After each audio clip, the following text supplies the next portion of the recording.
Moram prije svega da se malo našalim, da vas malo da ne bude baš sve preozbiljno. Jednom sam bio na jednoj sahrani u Gacku, jedan džed držao govor na sahrani, dunuo vjetar i odnio mu papire. I onda mu oni skupili papire i on jadan čita i govori i veli: djeco, ovo se nešto sve pomiješalo. Ja vrlo često ne govorim s papirima, ali zbog toga što je ovaj skup toliko uvažen i cijenjen, malo ću govoriti sa papirima. Vaša svetosti, vaša preosveštenstva, poštovani predsjednici republika, vlada, predstavnici politika, država, naroda, predstavnici uvaženog biskupa i meni najmiliji prijatelju muftija mostarski, koji nije ovdje trenutno iz opravdanih razloga, ali je srcem i dušom s nama. Dame i gospodo, dragi prijatelji, u ovoj posebnoj prilici želio bih da vam govorim o jednoj za ovaj grad, ali i za mene lično važnoj simbolici, važnom simbolu koji me podsjeća na jedan od najtemeljnijih aspekata Hristovog učenja, na mir.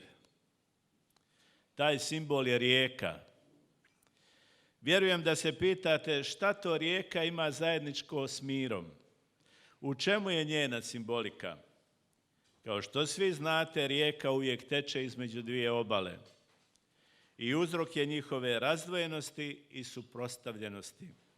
Ali istovremeno ona je i neraskidiva veza između tih obala. Kad god razmišljam o simbolici rijeke, sjetim se našeg Mostara i Neretve.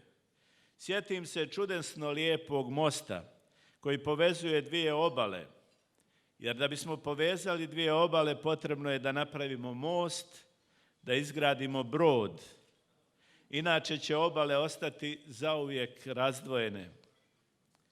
Ove mostarske na istočnu i zapadnu. I koliko god most bio moćan i snažan, postoji neprestana opasnost da se ta spona između dvije obale prekine. Dakle, kad posmatramo rijeku, mi u stvari polako shvatamo koliko je teško graditi mir.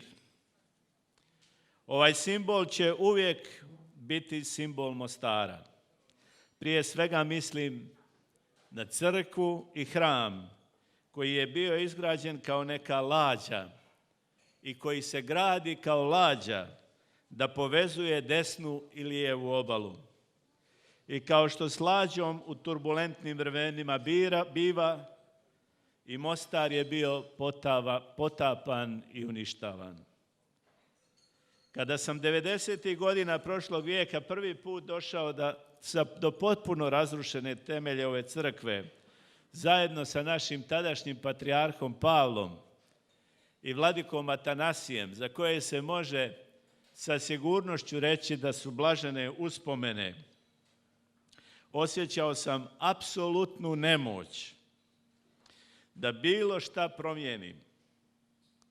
Ubrzo nakon toga postao sam episkop Zahumsko-hercegovački. U svojoj 31. godini nakon rata, mlad i nedovoljno iskusan, za sve prepreke koje su me čekale u vrijeme kada novaca za obnovu razrušenog nije bilo ni kod pojedinaca, ni kod vlada, ni kod država, osjećao sam se u tom trenutku potpuno bespomoćno i nisam nazirao način da ovaj brod ponovo sagradim. Međutim, nakon kratkog vremena prihvatio sam jedan moto koji je počeo da me osnažuje. On je glasio: čemu hram ako ne donosi mir? Čemu lađa ako ne povezuje dvije obale? Tada sam posjetio muftiju Mostarskog, Seida Efendiju Smajkića. i preuzvišenog biskupa katoličkog Ratka Perića u Mostaru. Dvije neobično tvrde i snažne ličnosti. Rekavši im tom prilikom otvoreno da ako oni nisu spremni da me podrže u tom poduhvatu, ako nisu spremni da podrže mir, ako smatraju da ne treba da izgradimo taj srušeni hram, onda ga nećemo ni graditi tamo gdje nije dobro došao. I gle, dogodilo se čudo. Njihov odgovor glasio je: bit ćemo s tobom. Od tog trenutka ponavljao sam u sebi one dobro znane riječi: sila Božja se u nemoći poznaje. Počeli smo da gradimo hram, a istovremeno da gradimo mir. S tadašnjim također veoma važnim i dobrim čovjekom, gradonačelnikom Ljubom Bešlićem i s nezaboravnim predsjednikom Islamske zajednice Ramizom Jelovcem, ali i sa svima dobrim ljudima grada Mostara. Uključili smo u to naravno i vladu iz Banja Luke, iz Sarajeva, iz kantona, iz Srbije, ali i drugih država koje su bile spremne da pomognu. Danas, budući da dolazim iz Njemačke, podsjećam vas da nikada ne treba da zaboravimo da je njemačka vlada obnovila staru crkvu u Mostaru koja je također bila srušena. Pomagale su i Turska, i Španija, i druge zemlje. I to što se mi danas nalazimo na ovom mjestu, treba da zahvalimo svima njima. U ovom trenutku želim da vas napomenem i da vas podsjetim na najvećeg ktitora ove crkve i najzaslužnijeg čovjeka što sam ja živio u Mostaru i zato ću mu čitav život biti zahvalan.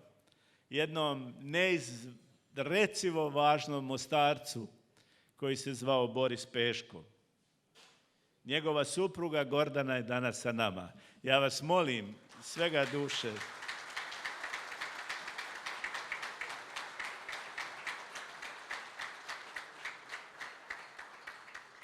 on je bio Mostarac i Hercegovac, a drugi najveći ktitor je također danas s nama, koji nije čak ni Hercegovac, ali je zaljubljen u Bosnu i Hercegovinu. Zaradio je milione radeći krvav posao u Rusiji, gradeći kuće i zgrade. I on je s nama, zove se Desimir Međović. I njega vas molim da ga pozdravite.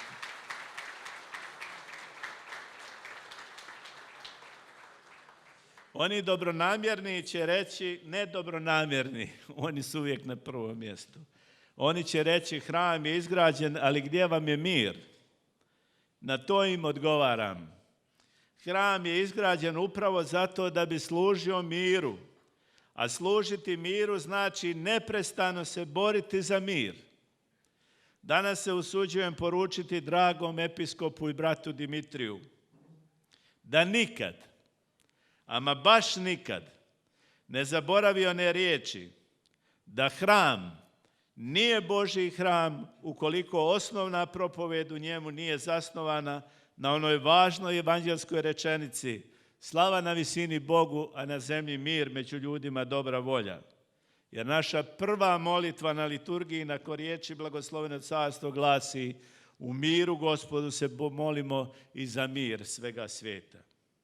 Dragi prijatelji, dragi dobrotvori, dragi donatori, poštovane dame i gospodo, čudesni Antoine de Saint-Exupéry, koji vam je poznatiji po Malom princu, ali u svojoj knjizi Tvrđava je zapisao: ako hoćete da zavadite narod, onda mu bacite bisere.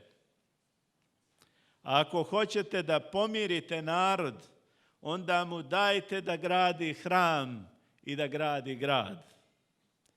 Vi ste danas, došavši ovdje, pokazali svoje opredjeljenje da gradite mir, jer je upravo takva opredjeljenost neophodna da bi se sagradio hram. Možete svoj novac, svoje srebro baciti na pločnik i da tako zavadite narod. A možete ga dati tom istom narodu da ga ugradi u hram kojem će se moliti i koji će molitvom zajedno graditi. Jedan sveti otac još u 5. vijeku zapisao je mudru riječ upućenu darodavcima, dobrotvorima. svima koji su spremni i koji žele da čine milost. Poručio im je sljedeće: neka se u vašoj ruci vaša milostinja oznoji, vaša drahma, vaš dinar, vaš evro, što je značilo da dobro paze kome će i kako će milostinju dati. Ovo je velika mudrost i ona ne znači škrtost, nego prema onoj Aristotelovoj označava zlatni put, sredinu između rasipništva i tvrdičluka. Ako je neko ovdje danas došao da bude tvrdica ili rasipnik, promašio je mjesto i adresu. Dragi prijatelji, ako vjerujete ovim mojim riječima i iskustvu koje nosi u sebi sve to predanje na koje se pozivam, i ako vjerujete iskustvo koje smo stekli zajedno gradeći mir, onda vam predlažem da svoje bisere, svoj novac uložite u ovaj hram i da kao donatori i investitori samo jedno iz njega čujete, da se u njemu propovijeda mir i da se u njemu moli za mir. Braćo i sestre, dame i gospodo, hvala vam mnogo na privilegiji da vam se danas obratim. Naročito blagodarim na ukazanom povjerenju tebi, dragi brate i oče Dimitrije, ali i svima vama koji volite naš Mostar, grad na čudesnoj rijeci, u kojem je nebo tako blizu zemlje, grad u kojem je lijepo biti kad je u njemu mir i u kojem je strašno postojati kad je u njemu rat. Zato mi koji smo trajno opredjeljeni za mir, treba danas tu opredjeljenost da pokažemo svojim djelima. Vaša svetosti, mnogo vam hvala što ste došli u Mostar i svojim prisustvom pružili podršku ovom događaju, ali i samom miru. Daj Bože da se ovo veliko djelo završi i da nikada niko ne kaže ja sam ovo izgradio, nego da zauvijek govorimo mi smo gradili hram i gradeći ga mi smo gradili mir. Nije lako graditi hram, nije lako graditi mir, ali teško da ima išta uzvišenije od ovoga, od ova dva poduhvata na zemlji. Živjeli.